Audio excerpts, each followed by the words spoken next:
Spanish Prime Minister Mariano Rajoy showed on Wednesday that he doesn't merely hold a better poker hand than Catalan leader Carles Puigdemont, he's also the better player. Unfortunately, the Catalan separatism problem won't be resolved by this particular game. At some point, Spain will need to offer Catalans an arrangement with which they can live. Quick take Catalonia. An example of a potentially acceptable arrangement can be found in Italy, the deal that South Tyrol, the majority German-speaking province, has with Rome, after Puigdemont and his allies signed a document they called an independence declaration, and another one suspending it so negotiations can be held with the Spanish government. Rajoy called their bluff, demanding a clarification. Had they really declared independence from Spain? The sequence of events to which each of the possible answers will lead is much more transparent than Puigdemont's intentions. If the answer is yes, Rajoy intends to take over the government of Catalonia, making it likely that secessionist leaders will be arrested and tried for sedition. If the answer is no, or a fudge like Puigdemont's speech on Tuesday, Rajoy won't need to do it because the radicals in Catalonia's government coalition will then withdraw their backing from the first minister, likely leading to a new election. Rajoy felt confident doing this because law, brute force, the support of European partners and big Catalonia-based businesses are aligned against Catalonia's secession. The separatists cannot even claim the support of the majority of Catalans, since no one recognizes the outcome of the highly irregular referendum they held on October 1, and since a rally in Barcelona on Sunday attracted at least 350,000 Spanish unity supporters. Puigdemont doesn't have a leg to stand on, and he's likely on his way out. While he's still First Minister, there's no reason for Rajoy to negotiate. He's not prepared to discuss secession, and Puigdemont is on record that that's his goal. But once that issue is off the table, Madrid will have to sit down to talk with Catalan representatives. It's unavoidable whether or not there's a pro-independence majority. Too many Catalans are not happy with the current arrangement. Socialist leader Pedro Sanchez has already indicated that the main Spanish parties have agreed to discuss changes to the constitutional status of Catalonia and Spain's other regions. Rajoy has never offered a coherent alternative to Catalans.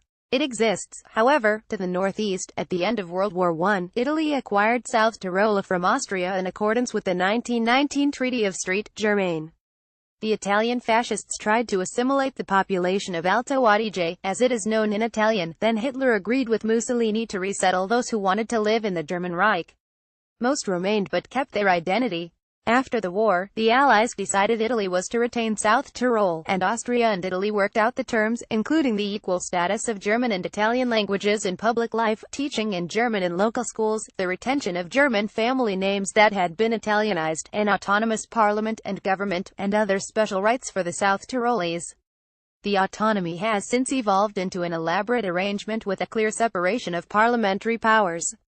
South Tyrol's laws take precedence in agriculture, tourism, public health, welfare, the environment, and a number of other areas. The lineup of the province's government and various public services, except police forces and the military, must reflect its ethnic proportions. Courts hold bilingual proceedings. South Tyrol keeps 90% of locally collected taxes, including income tax, and 70% of the value-added tax, the rough equivalent of U.S. sales tax paid in its territory.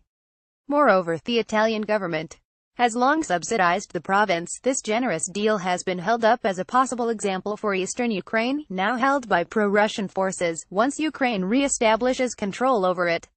But while the conflict there is difficult to resolve because of Russian involvement and the thousands of lives lost during 3 years of war, the one in Catalonia can still be resolved before it goes too far.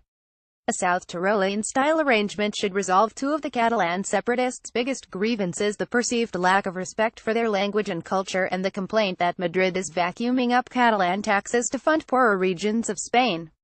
Currently, for example, Catalonia only keeps 50% of the income tax and value-added tax it collects.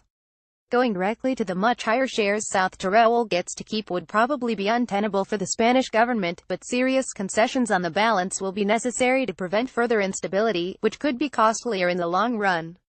South Tyrol, like Catalonia, has seen its share of grave injustice, but it's peaceful now, despite the existence of a secessionist movement that claims Italy's lackluster economic performance is dragging the region down.